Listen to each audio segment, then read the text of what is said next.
Tickets to Burlington, Vermont cost $412, $85 each, a price that did not bother me as much as the ticket agent's look of pity. I had always been good at saving, and at 63, with over 40 years of hard work as a civil engineer, I had a comfortable life. I never flaunted it. I never needed to. The flight was scheduled for 2 days before the wedding of my only son, Jason, to Melissa, a woman I barely knew, but who, according to my son, came from a well-positioned family in Lake George. Jason and I had gradually drifted apart over the last 15 years since his mother passed away. He went to NYU, graduated in business administration, and quickly became a high-potential executive at an investment firm in Manhattan. The hotel indicated on the invitation cost $580 per night. I made a reservation for 2 nights, thinking I might be able to reconnect with Jason before the big day. The hotel was exactly as I imagined, one of those places where the reception has a floor that seems to have cost more than my car. My suitcase, a Samsonite I bought in 1998, dragged noisily across the immaculate slabs. The next morning I tried calling Jason. It rang until it went to voicemail. I left a simple message. I arrived yesterday. I'm at the hotel you suggested. When can we meet? The day passed without a reply. In the evening, I decided to dine at the hotel restaurant. The waiter offered me the wine list, which was the size of a small atlas. I chose the cheapest dish on the menu and water, which caused his smile to diminish slightly. Finally, at 9:47 p.m., Jason returned my call. "Sorry, Dad, things are crazy here. Rehearsal dinner tomorrow at 7. See you there." "Okay?" I could not even reply properly. I went back to my room, sat on the edge of the bed, and looked out the window. The city lights created a beautiful backdrop, but I felt out of place. The rehearsal dinner took place at an exclusive restaurant overlooking Lake Champlain. I arrived 15 minutes early, wearing my only navy blue suit. The hostess led me to a small table distant from the main table where Melissa's parents were already seated, an elegant couple in their 50s, dressed as if they were at a fashion show in Paris. Jason arrived 30 minutes later. He gave me a quick, almost perfunctory hug. "Hi, Dad. Glad you could make it. Now I want you to meet some people. It was like being swept up in a social hurricane." Jason introduced me to dozens of people, all smiling politely, but with glances that analyzed me and, quickly, dismissed me. During the dinner, I sat at a table with some distant aunts and uncles of Melissa's. I watched from afar how Jason skillfully interacted with the guests. At one point, James, Melissa's father, made a toast. "My son-in-law is the kind of man any father would want for his daughter, smart, ambitious, and with a brilliant future ahead." The applause was enthusiastic. I felt a mixture of pride and sadness. It was as if Jason had found a new family, a new father. Near the end, I found a moment to talk to Jason alone. "Son, I am so proud of you. Your mother would be beaming."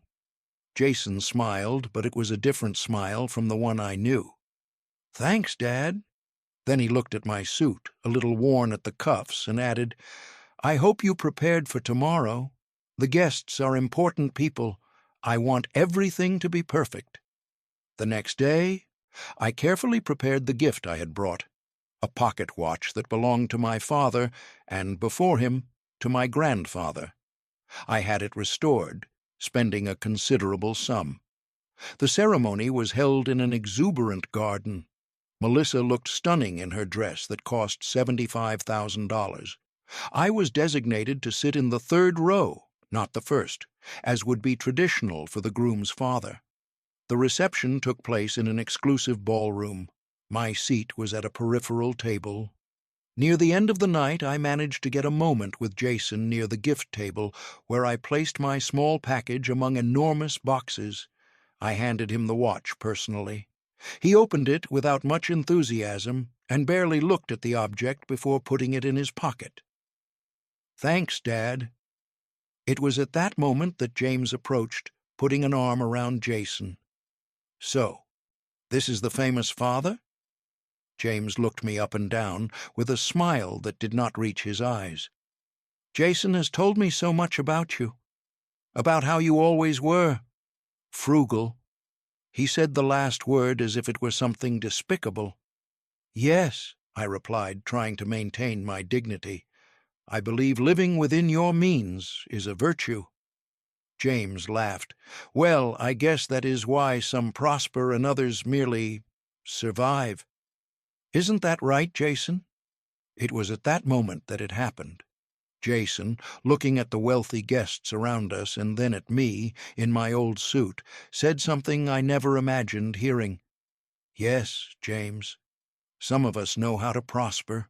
Others, like my father, end up broke." Polite laughter followed as I stood there, frozen. I mumbled an excuse and walked away. I went back to the hotel that same night. I sat on the edge of the bed, looking out the window, and something changed inside me. It was not anger nor hurt. It was a crystal-clear clarity, like what an architect must feel when he finally sees the structural flaw in a project.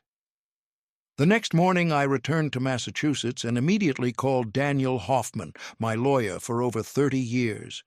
"Dan, I need to see you today. It is urgent." What Jason did not know was that I was not broke. Over 40 years as an engineer, I had made strategic investments in land that appreciated enormously. After my wife's death, I channeled all my energy into work and investments. The modest house, the used cars, all of this was a choice, not a necessity. My net worth exceeded $50 million, a value I built slowly, discreetly. I never wanted Jason to grow up spoiled or dependent. I wanted him to build his own path. But at some point, he started seeing my frugality as a sign of failure. I worked with Daniel to completely reorganize my will. It was not revenge I was seeking. It was a final lesson that I, as a father, felt I needed to teach. 4 months after the wedding, Jason called me. Melissa was pregnant. I felt a pang of joy followed by sadness. I congratulated him. "We are doing well, Dad. James is helping us look for a bigger apartment in Manhattan." That was the last time we spoke. 6 months later, I received the news that my grandson had been born. James Raymond Miller, apparently named after the maternal grandfather and me. I was not invited to meet him. Life went on. I officially retired at 65. I occasionally received photos of little James sent by Melissa, not by Jason. It was during a particularly severe winter when James Jr. was just over 2 years old that it happened. A car accident on Interstate 87. Melissa died instantly. Jason survived, but with severe injuries. Little James only suffered minor scrapes. I learned of the accident through a cold call from James Sr.'s law office. I took the first available flight to New York. At the hospital, I found Jason in a private room. "Dad," the word came out as a sigh. "I am here, son. I am not going anywhere." I held his hand. He did not pull it away. The following days were a sequence of somber rituals. Melissa's elegant funeral, which Jason attended in a wheelchair, the daily visits to the hospital, where Jason gradually began to share his pain. I finally met my grandson, an enchanting boy who, after initial shyness, began calling me Grandpa Ray. Jason was released from the hospital after 2 weeks and accepted my offer to come to my house to recover. "I cannot go back to our apartment now, Dad. There are too many memories." The following months were a period of healing, not just for Jason's body, but for our relationship. Away from the environment of ostentation, my son gradually returned to being the boy I knew. One night, About 6 months after the accident, we were on the porch. "Dad," Jason said, breaking the silence, "I am sorry. For everything. There is no better word, an idiot." I did not reply immediately. "Son, we all make mistakes. The important thing is to learn from them." Jason then shared how his life had turned into an incessant quest for status, and how, after losing Melissa, he realized how empty many of those achievements were. "I have been thinking about not returning to New York," he said. "Maybe I will open a small consulting office, something that allows me to be present for James." Weeks turned into months, and months into almost a year. Jason did not return to New York, except to resolve bureaucratic issues. He bought a house 10 minutes from mine and opened a financial consultancy focused on helping middle-class families, ironically, the kind of service he previously would have considered below his potential. On a spring Sunday, about 14 months after the accident, I invited Jason and James Jr. for a special lunch. Daniel would also be present. While James played in the garden, supervised by Jason, Daniel and I had a brief conversation. "Are you sure about this, Ray?" asked my old friend. "I have never been so sure of anything in my life." After lunch, I asked for Jason's attention. "Son, there is something important I need to share. Daniel is here in his capacity as my lawyer." Jason frowned. "Is everything okay, Dad? You are not sick, are you?" "No," I reassured him. "I am in perfect health. But there are certain matters that need to be clarified while I am alive." "I am going to be direct, Jason," I began. "There is something you do not know about me. I am not, as you once said, broke. In fact, my current net worth is valued at approximately $52.7 million. The shock on Jason's face was visceral. His mouth opened and closed soundlessly. "What? How?" he finally stammered.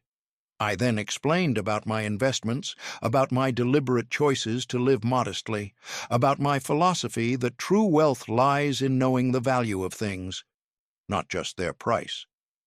Daniel then explained, "Mr. Miller, your father instructed me to inform you that until recently his will would leave you the symbolic sum of $1, with all the remainder going to charity. This was altered after recent events." Jason's face paled. "Dad, I understand. I deserve that. After the way I treated you—" I raised my hand, interrupting him. "The new will stipulates that the estate will be divided as follows. 50% into a trust for your grandson, James Raymond Miller, Jr., to be accessed when he turns 25, 30, and 35. The other 50% will be transferred directly to you without conditions." Jason looked stunned. "But why? After everything I did?" I stood up and walked toward the window, observing the roses I had planted. "Because you changed, son. Not because of the money, but in spite of it. You rediscovered what truly matters, and I want you to know that I am proud of the man you have become.